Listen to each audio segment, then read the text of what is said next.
본 방송에서 제공하는 투자 정보는 투자 판단에 대한 조언입니다. 방송에서 제공하는 주식의 가치, 가격 상승 및 가격 하락에 대해서는 방송사에서 보장하지 않습니다.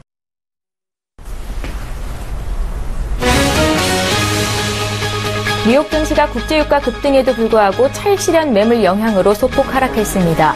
특히 헬스케어 업종이 부진하면서 발목을 잡았습니다. S&P 500 지수와 다우 지수는 전일보다 각각 0.09%, 0.08% 하락했습니다. 나스닥 종합지수도 0.15% 떨어진 5,213포인트로 거래를 마쳤습니다. 국제유가가 석유 수출국 기구의 산유량 동결에 대한 기대감으로 3% 가까이 급등했습니다. 뉴욕 상업거래소에서 서부 텍사스산 원유 가격은 전 거래일보다 배럴당 2.92% 상승한 43달러 2센트를 기록했습니다. 국제 금값이 미국의 고용지표 강세에 따른 기준금리 인상 기대감과 달러 강세 영향으로 지난달 28일 이후 최저치 수준으로 떨어졌습니다. 뉴욕 상품거래소에서 국제 금 가격은 온스당 0.2% 하락한 1,341달러 30센트를 기록했습니다.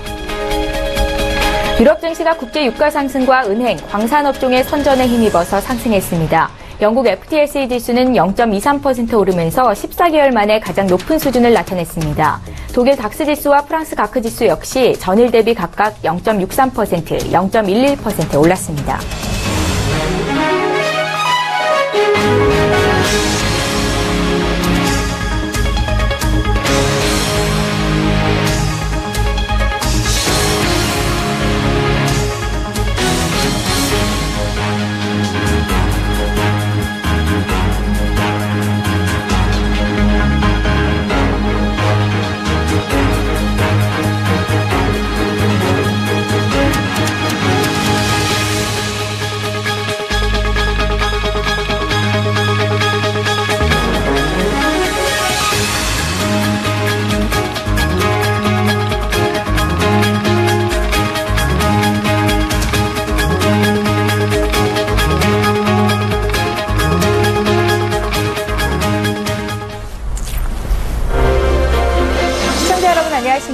출발 증시와이드 1부 진행의 최은정입니다. 오늘 새벽에 마감한 미국 뉴욕 증시는 전일 사상 최고가 경신에 따른 차익 실현 매물이 나오면서 소폭 하락세를 보였습니다. 주목할 만한 경기 지표 발표는 없었고요. 국제유가 급등에 따라서 에너지주가 1% 이상 강세를 보였고 반면에 헬스케어 업종 지수는 0.85% 정도 조정을 받았습니다. 그에 앞서 마감했던 유럽 주요국 증시는 상승세를 보였습니다. 자, 어제 국내 증시에서 코스피 지수는 외국인과 기관의 순매수에 힘입어서 연중 최고치 경신을 했습니다. 미국의 고용지표가 호조를 보이면서 투자 심리가 개선됐고요. 또 국제신용평가사 S&P가 우리나라의 국가 신용등급을 상향 조정한 것 역시 긍정적으로 작용했습니다. 코스피 지수는 8개월 만에 2030포인트를 회복했습니다. 자, 오늘도 저희와 함께 하시면서 글로벌 이슈 분석해보고요. 국내장 전략까지 짜가십시오. 8월 9일 화요일입니다. 출발 증시와이드 1부 본격적으로 출발합니다.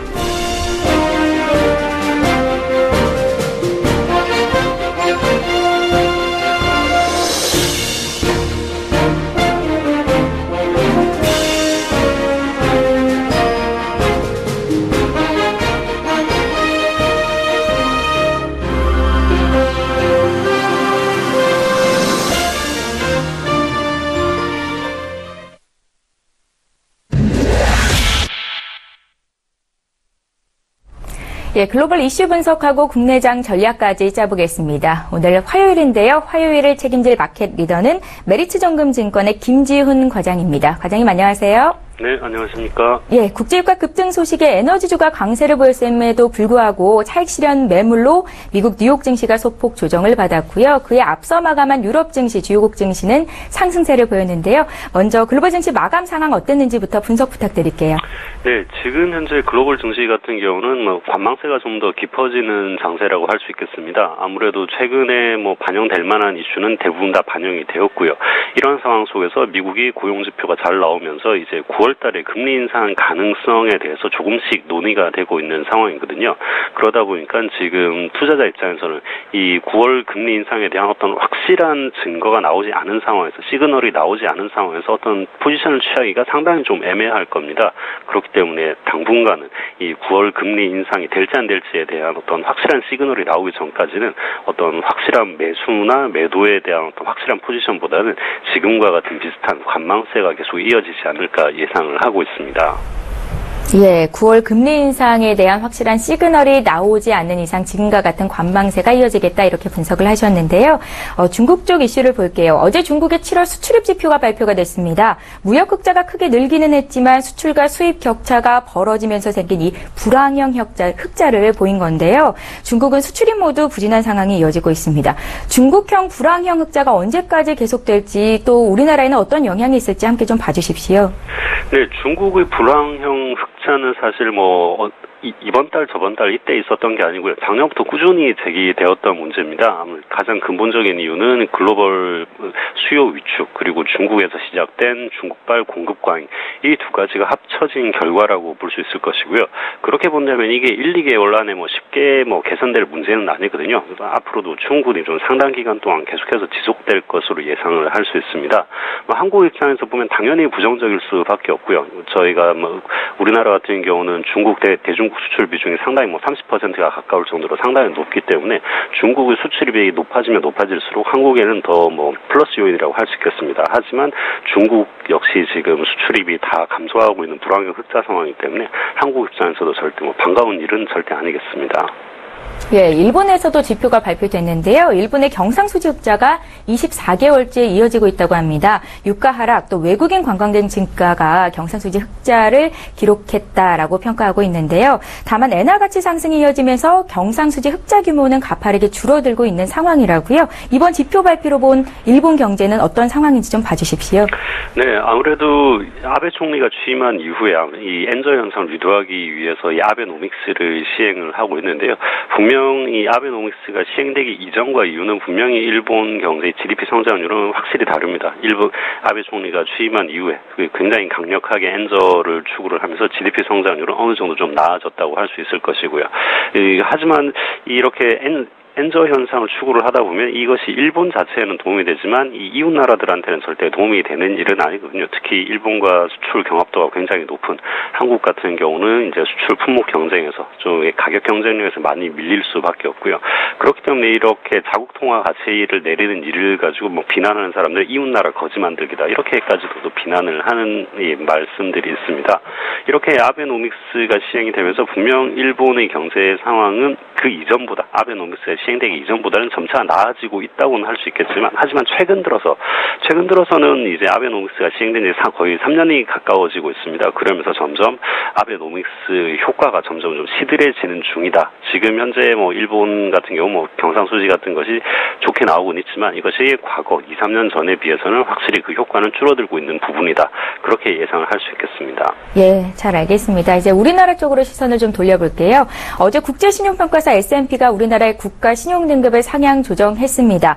지난해에 우리나라 국가 신용등급을 AA-로 한 단계 올린 이후로 1년도 채 되지 않아서 다시 한번 국가 신용등급을 상향시킨 거였는데요. 이게 중국, 일본보다는 높고 또 프랑스나 영국과는 같은 수준이라고 하는데 이렇게 우리나라 신용등급을 상향한 그 배경은 어디에 있을까요? 네, 신용등급이 좀 상당히 빨리 상향 조정됐습니다. 한 11개월 만에 조정이 된 거고요. 이렇게 빨리 이 상향 조정한 배경에는 이 한국이라는 나라가 가진 안정적인 재무 상태를 반영을 한 것이라고 볼 수 있겠습니다. 지금 현재 한국 같은 경우는 국가 부채를 추정하는 기준은 좀 다르긴 하지만 정부 자체에서 추정하기로는 30%대 그리고 OECD에서 공통적으로 사용하고 있는 기준에 따르면 약 한 40% 중반 이 정도의 부채 비율을 가진 것으로 파악이 되고 있는데요. 지금 여타 선진국과 비교를 하면 상당히 부채 비율이 낮은 편입니다. 일본이나 미국 같은 경우는 일본은 200%가 넘어가고요. 미국도 역시 100%가 넘어가는 정도의 비중인데 유럽 쪽에 상당히 좀 재무적으로 안정되어 있는 스위스 같은 경우가 한 40% 수준 정도 됩니다. 이 정도로 좀 상당히 한국 특히 좀 부채 비율에 있어서 굉장히 안정적인 상태이기 때문에 S&P에서는 좀 빨리 신용 등급을 높인 것 같고요. 물론 신용 등급이 높아지긴 했습니다만 이것은 뭐 성장성보다는 좀 안정성에 초점을 둔 평가이기 때문에 이것을 가지고 성장성이 좀 더 뭐 높아졌다 이렇게 해석하기는 좀 힘들 것 같습니다.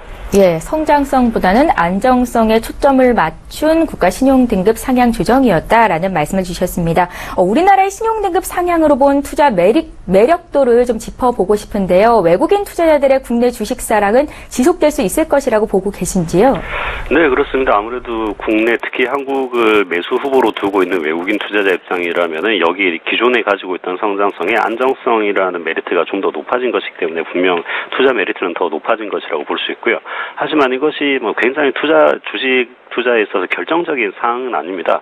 이 신용등급 같은 경우는 아까도 말씀드렸지만 성장성보다는 안정성에 초점을 뒀기 때문에 채권 투자 쪽에서 훨씬 더 좀 더 중요한 상황이 될 것이고요. 주식 같은 경우는 사실 안정성은 좀 더 낮더라도 성장성이 더 클 때 그 추후 장래 기대감을 가지고 투자를 하는 것이 주식 투자의 본질이기 때문에 이번 신용등급 상향이 외국인 투자자들에게 있어서는 굉장히 뭐 결정적인 어떤 투자 메리트를 높이는 것까지는 아니겠습니다만 하지만 기존에 뭐 매수 후보로 두고 있는 그 정도의 관점을 가진 외국인 입장이라면은 분명 좀 더 플러스 요인은 될 수 있을 것이고요. 그리고 간혹 이렇게 신용등급이 높아지게 되면은 원화 강세 우려를 좀 하시는 분들도 있는데 과거 한국 같은 경우 이 신용등급이 높아질 때 원화 강세와의 상관관계를 살펴보면 그렇게 큰 상관관계가 또 나오지도 않았거든요. 그렇게 본다면 외국인 투자자들 입장에서는 분명 뭐 투자 메리트가 하나 더 생긴 거라고 볼 수는 있겠습니다. 예, 이번 우리나라의 국가 신용등급 상향 조정으로 인해서 외국인 투자자들이 우리나라 채권 시장에 매기를 집중할 가능성이 높다. 그리고 주식 시장에도 어느 정도는 긍정적인 영향이 있을 것이다라고 분석을 해주셨습니다. 화요일에 마켓 리더와 함께했습니다. 메리츠 종금증권의 김지훈 과장이었습니다. 잘 들었습니다. 네, 감사합니다.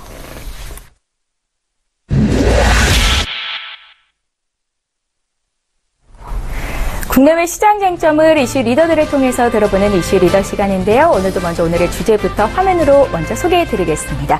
첫 번째 주제입니다. 향후 우리나라의 IT 산업의 중장기 전망에 있어서 중국 정부가 지난해 5월에 발표한 중국 제조 2025에 주목할 필요가 있다. 이런 증권사 리포트가 나왔는데요. 우리나라 IT 업체들이 중국의 추격에서 벗어나서 글로벌 시장에서 경쟁력을 확보하기 위해서는 적극적인 시장 전략을 펼쳐야 한다라는 얘기입니다. 이 같은 뉴스에 어떤 종목들을 눈여겨보면 좋을지 잠시 뒤 이야기 나눠보겠습니다. 자, 두 번째 이슈로 넘어가 볼게요. 올 들어 최고가를 경신한 종목들을 분석해보니까 코스피 쪽에서는 화학 쪽이 또 코스닥 쪽에서는 제약 종목들이 가장 많았던 것으로 분석이 됐습니다. 시가총액 상위 종목을 보니까요. 코스피 쪽에서는 한국전력과 KTNG, LG생활건강 등이 이름을 올렸고요. 코스닥 쪽에서는 대장주 셀트리온, 또 SK머티리얼즈, 솔브레인 등이 포함이 됐는데요. 하반기에도 이 같은 종목들이 신고가를 지속할 수 있을지 잠시 뒤 이사님의 의견 여쭙겠습니다. 예, 오늘 이슈 리더 함께해 주실 분부터 소개를 해드려야겠죠. 앞서서 제가 이사님이라고 말씀을 드렸는데요. SK증권 영업부 PIB센터의 이재광 이사님을 화상으로 만나봅니다. 이사님 안녕하세요. 네, 안녕하십니까. 예, 반갑습니다. 첫 번째 이슈부터 볼게요. 중국 정부가 제조업 강대국이 되기 위해서 지난해 5월에 중국 제조 2025를 발표했습니다. 최근 중국은 그 일환으로 정보통신사업 쪽에도 열심히 적극적으로 진출하고 있다는 소식인데요. 그 과정에서 우리나라의 반도체, 또 디스플레이 장비업종, 소재업체들이 중장기적으로 대호황기를 맞을 것이라고 하더라고요. 어떤 내용인지 좀 봐주십시오. 네, 요즘 여러분 진짜 잠 못 드는 밤을 보내고 계시지 않나 생각이 됩니다. 날씨도 너무 덥습니다, 진짜. 1994년 이후 최장의 이 폭염이 지속되고 있다 하죠. 건강관리 잘 하시기 바라고요. 그리고 또 브라질 리우에서, 올림픽이 열리고 있기 때문에 또 잠 못 드는 밤을 이루고 계시지 않나 생각이 됩니다. 자, 주식시장은 오히려 이 아주 뜨거운 열기가 그대로 주식시장에 반영되면서 긍정적인 훈풍으로 이어지고 있는 그런 모습을 보여주고 있습니다. 자, 전일 국내 코스피 시장이 올해 들어서 신고가 행진을, 종가상으로는 신고가 행진을 벌이는 그런 모습이죠. 이제 장중 고점은 지난 6월 9일 날 찍었던 2035포인트입니다. 이 장중 고점마저도 단숨에 돌파하지 않을까 하는 기대감이 한층 불풀고 있는 그런 모습입니다.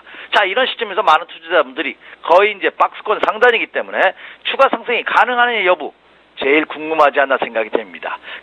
우리가 이슈를 풀어보면서 그것의 해답을 찾을 수 있지 않을까, 그 해답을 제시해 드릴 수 있지 않을까 이렇게 생각이 됩니다. 자, 첫 번째 한번 보죠. 자, 국내 이 전기 전자 부품 업종을 포함한 이 방송 통신 장비를 포함한 이 첨단 기술 관련주가 각광을 받을 것이다 하는 보도가 나오고 있습니다. 그 가장 큰 이유가 중국 때문이다 하는 그 점입니다. 자, 투자자분들은 좀 의아하실 수 있습니다. 왜냐하면 지금 대한민국 주식시장이 그나마 불안 요인이 중국 때문이죠. 왜 그렇습니까? 사드 이후에 중국이 보이지 않는 압력을 가하고 있기 때문에 국내 주식시장이 출렁거리는 그런 모습입니다. 지난 1분기, 2분기 때만 하더라도, 지난 6월 달까지만 하더라도 장애 주도들을 보였던 제약, 바이오, 유통, 엔터테인먼트 이런 종목군들이 된소리를 맡고 있습니다. 따라서 이 중국의 사드 위험으로 인해서 국내 시장이 출렁거리고 있는데 오히려 중국 때문에 수혜 보는 업종도 있을 것이다 하는 보도가 나오고 있는데요. 그 이유는 뭐냐면 중국이 말씀해 주셨다시피 2050 대책을 마련했습니다. 여러분 기억이 이제 강감하실 수 있습니다. 왜냐하면 작년입니다. 작년 2015년 5월에 중국이 중국 제조 2050 계획을 발표를 했습니다.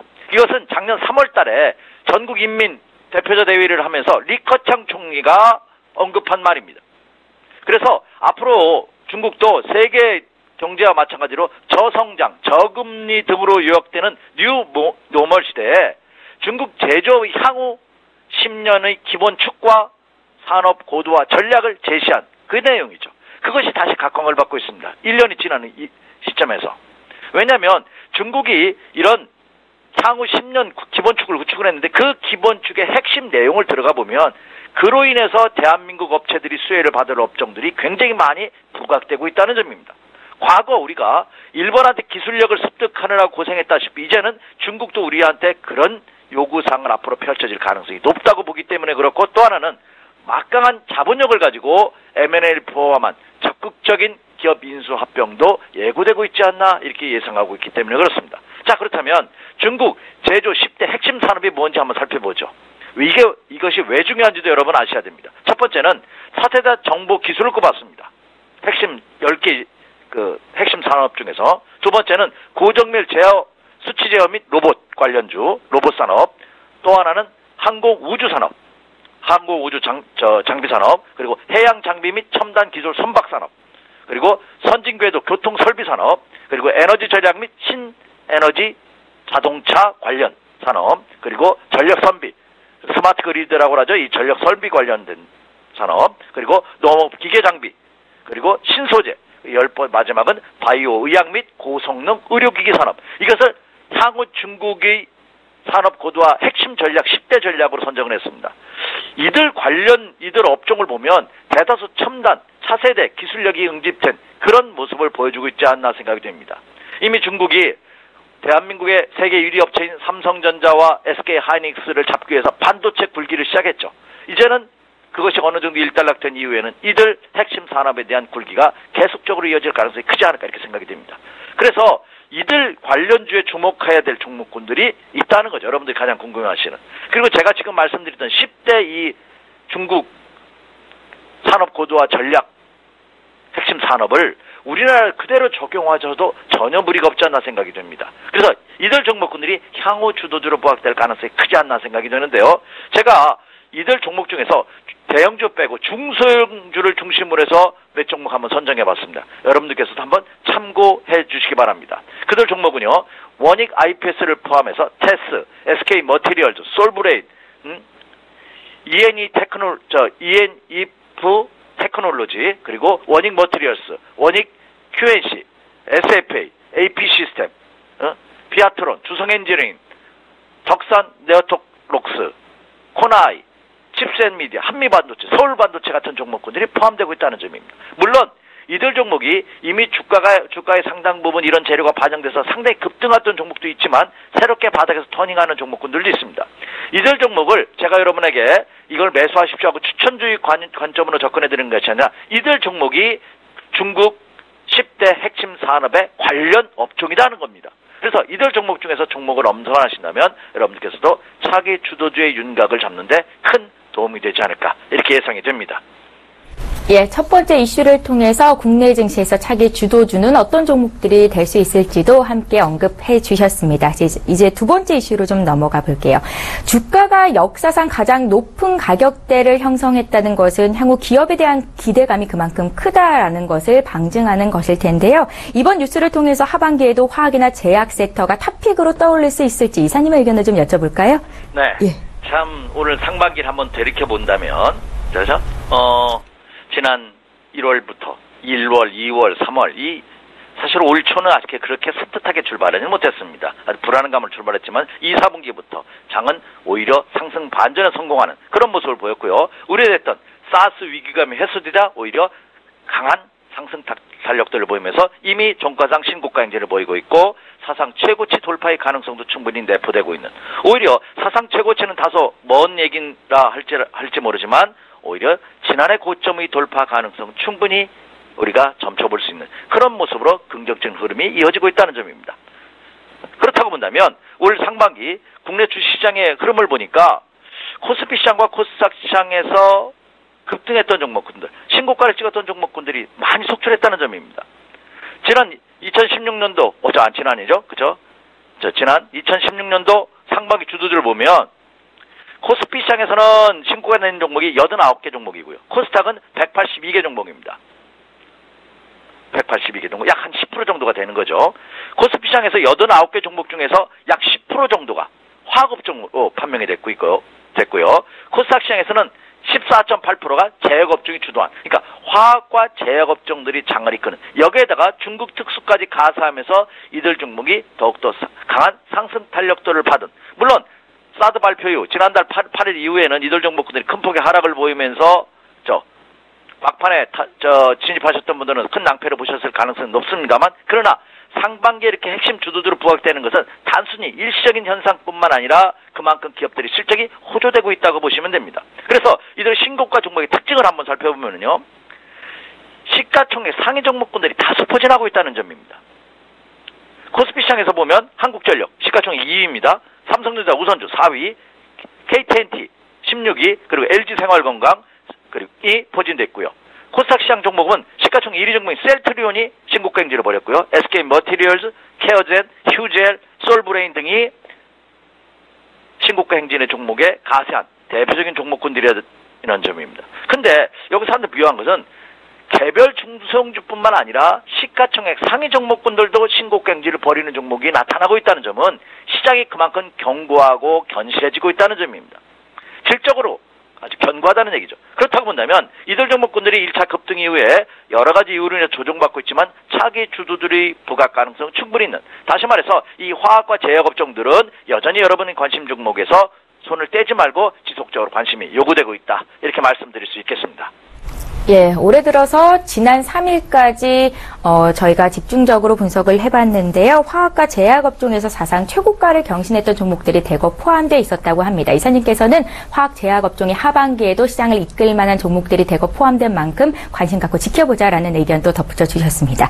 자, 이제 오늘의 투자 조언을 좀 들어봐야겠죠. 오늘 화요일인데요. 오늘장 분석은 어떻게 하시는지, 어떤 투자 전략이 옳겠습니까, 이사님? 네, 제가 지난 목요일날 여러분을 찾아가면서 조금 어려운 시점에 좀 지켜보자 하는 말씀을 드렸죠. 근데 지난 목요일 이후에 아주 장이 급변하면서 어제 장에서는 아침 시초가 갭상승하면서 오히려 신고가 행진까지 마감되는, 그러니까 종가가 최고가로 끝나는 전형적인 상승 패턴의 양봉형을 보였다는 점입니다. 굉장히 큰 의미를 갖습니다. 물론 한 가지 아쉬운 점은 있어요. 거래량이 수반되고 있지 않다는 점이 다소 불안 요인입니다. 어제 거래량이 2억 7천만 주밖에 되지 않았어요. 그저께는 2억 8,900만 주. 보통 거래량이 한 4억 주 정도를 유지해 준다면, 그것이 한 3일 정도만 이어진다면 굉장히 긍정적이다. 그렇다면 오히려 지난해 찍었던 고점 돌파 가능성, 지난해 6월 9일날 찍었던 2035포인트, 지난달이죠. 지난달 6월 9일날 찍었던 장중 고점이죠. 2035포인트 돌파 가능성 더욱더 확인해 줄 수가 있고, 그리고 지난해 찍었던 2189포인트, 2100포인트 지난해 고점마저도 돌파할 수 있지 않을까 하는 기대감을 가지고 있는데, 그 키포인트가 거래량의 수반 여부다 하는 점입니다. 따라서 여러분께서는 이 거래량이 수반되는지 여부 꼭 체크해 주시기 바라고요. 거래량이 한 4억 주 내외가 3일 정도만 이어진다면 그 가능성은 더욱더 확실하다 이렇게 말씀을 드립니다. 여튼 지금의 패턴의 모습을 보면은 직전 고점 신고가 행진했다는 두려움을 가질 것이 아니라 오히려 추가 상승의 모멘텀이 더 높은, 다시 말씀드려서 상승 마인드 기조를 계속해서 유지할 필요가 있다 이렇게 생각이 됩니다. 지난주에도 상승 전선에는 이상이 없다는 말씀 이미 드렸습니다. 단기적으로 출렁감이 있는데 그 시점이 언제일지 한번 체크해보자 하는 말씀을 드렸는데 어제장의 모습에서 상승 전환에 성공한, 재차 상승 전환에 성공한 그런 모습을 보여주고 있다 이렇게 말씀을 드립니다. 따라서 출작에 종목 중심의 실적 호전주 중심의 포트폴리오 구성 전략이 필요하다 이렇게 말씀을 드립니다. 그래서 주도주 중심의 추가 매수 전략을 여러분 구사해 주셔서 좋겠다 이렇게 생각이 되고요.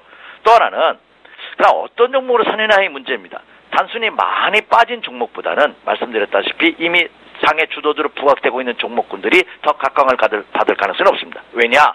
급락했던 종목은 급락했다는 반등은 있을지언정 이것이 추세적으로 장을 이끌고 가기에는 사습 시간이 필요합니다. 다시 말씀드려서 가만히 여러분 한번 생각해 보세요.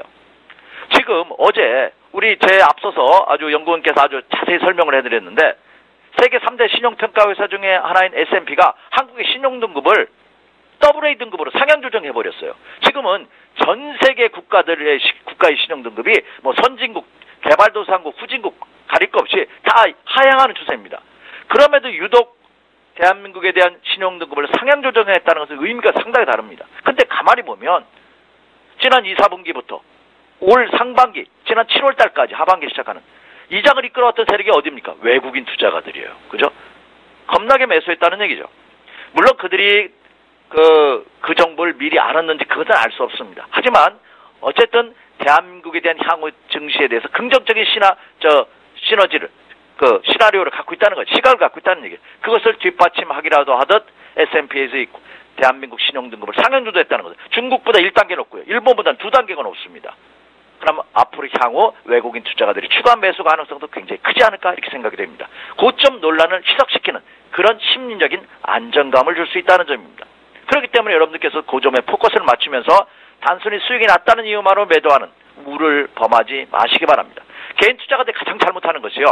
손해보면 절대 잘 안 팝니다. 웬만해서는. 끝까지 가지고 가요. 근데 반대로 조금 수익이 나면요. 조금 흔들리면 그냥 홀딱 팔아버립니다. 그러니까 많은 투자자분들이 여러분들 한번 자기의 매매 패턴을 다시 한번 생각해 보시기 바랍니다. 아 진짜 이 종목 잘 잡았어. 근데 어때? 끝까지 먹나요? 아 그렇지 않죠.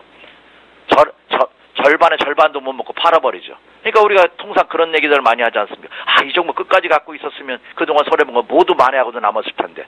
그 후회를 이제는 거듭하지 마시기 바랍니다. 고점에서 팔라고 하지 마세요. 확인하고 나서. 그렇죠? 우리가 통상적으로 주가의 매도 시점은 왼쪽 어깨가 아니라 오른쪽 어깨다 하는 말씀 드렸죠. 확인하고 매도한다는 전략으로 임해주시면. 더군다나 그 종목이 주도주라면. 자, 그렇다면 오늘부터 다시 공략할 주도주 제가 한번 점검을 해보도록 하겠습니다. 저는 여전히 향후 증시에 대해 긍정적인 시각을 갖고 있기 때문에 은행, 증권을 포함한 금융주. 어제는 은행주들이 아주 랠리를 펼쳤죠. 오늘은 오히려 증권주로 한번 눈여겨보셔도 좋지 않을까 하는 생각을 가져봅니다. 그리고 여전히 자 이제 사상 최고치 눈앞에 두고 있는 삼성전자 신고가행진 눈앞에 두고 있죠. 어제 장중 고점이 157만 5천 원, 158만 원대가 이제 고점입니다. 즉 사상 최고치의 삼성전자의 최고점이 그렇죠. 그 사상 최고치 고점 158만 4천 원입니다. 오늘 그것을 돌파할 가능성이 굉장히 크지 않을까 생각이 됩니다. 물론 돌파했다 눌림목을 받을 수 있습니다만 장중에도 신고가인데 사상 최고치 행진을 돌파할 가능성이 없다. 그래서 삼성전자가 이끄는 반도체 관련주들 눈여겨보시기 바라고요. 앞에 그리고 중국 제조 10대 핵심 산업에서 언급해드렸다시피 전기, 전자, 부품주들 여전히 관심을 가지셔야 됩니다. 그리고 항공 우주 관련주들 그리고 제약 바이오 관련주들 이들 종목군들이 썸머랠리 그리고 3, 4분기, 4, 4분기를 이끌어갈 핵심 투자주로 부각될 가능성이 크다. 따라서 투자자분들께서 이 점을 염두에 두시면서 오히려 계속해서 주식 편입 비중을 늘려가는 그런 매매 전략으로 임해 주십시오. 이렇게 말씀을 드립니다. 네, 여러 포인트들을 짚어주셨는데요. 거래량이 4억 주 이상, 사흘 이상 지속됐을 때 지수는 박차를 가할 수 있을 것이다 라는 의견도 주셨으니까 거래량 잘 체크해보시면 좋겠습니다. 오늘 이슈 리더는요. SK증권 영업부 PIB센터의 이재광 이사님과 함께했습니다. 이사님 잘 들었습니다. 네, 감사합니다.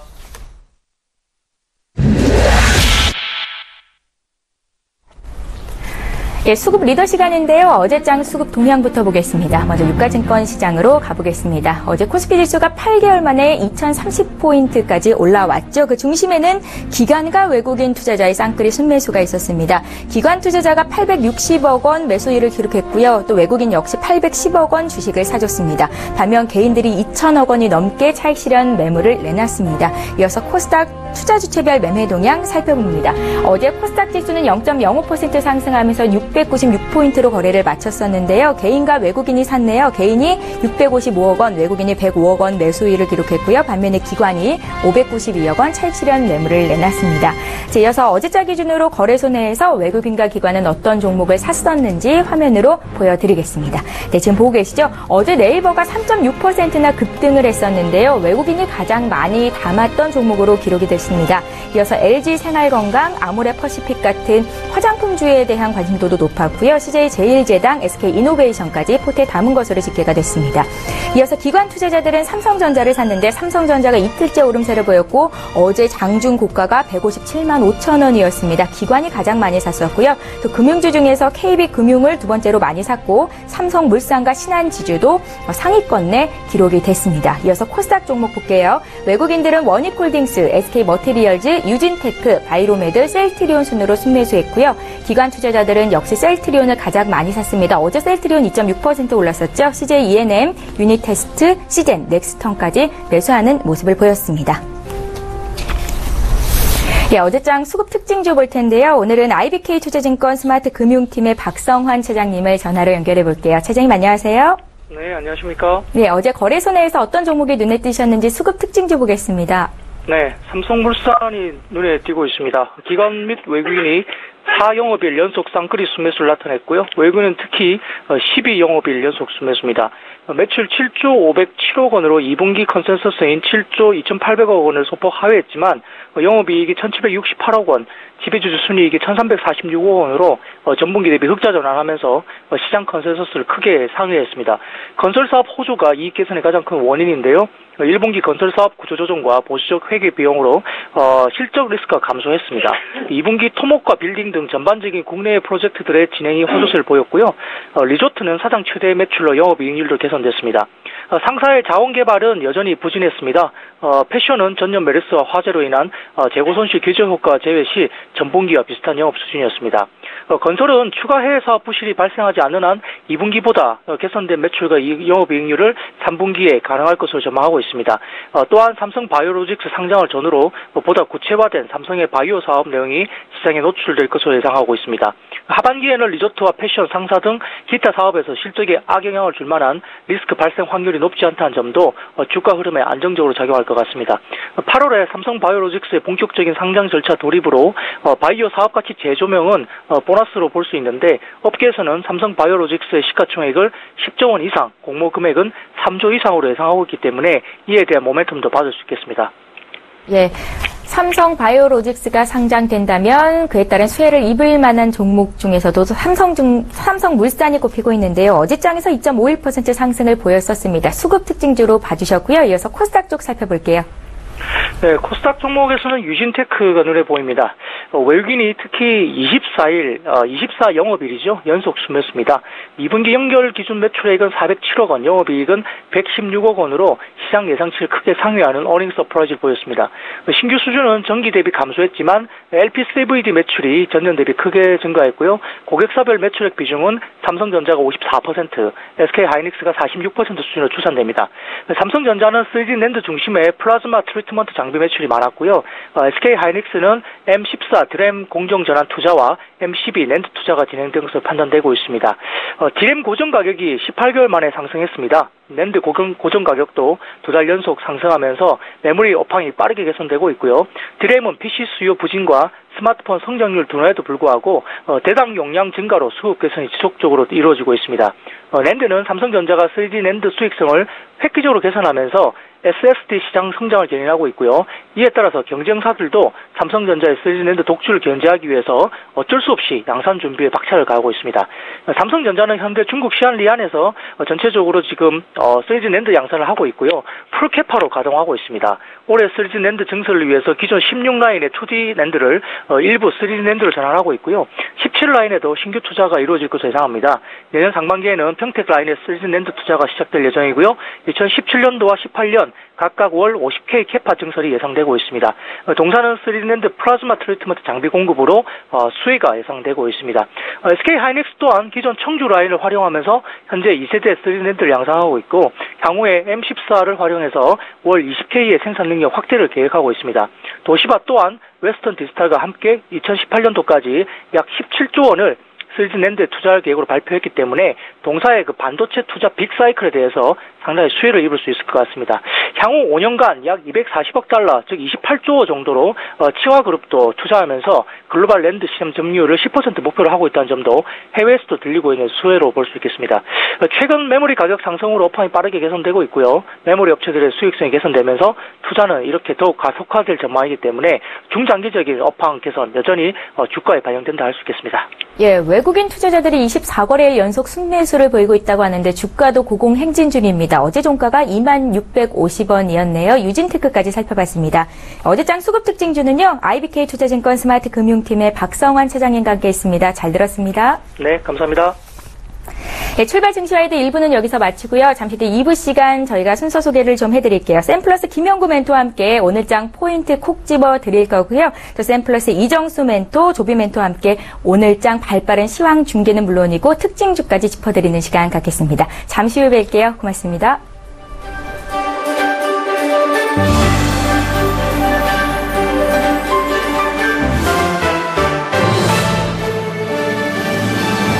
본 방송에서 제공하는 투자 정보는 투자 판단에 대한 조언입니다. 방송에서 제공하는 주식의 가치, 가격 상승 및 가격 하락에 대해서는 방송사에서 보장하지 않습니다.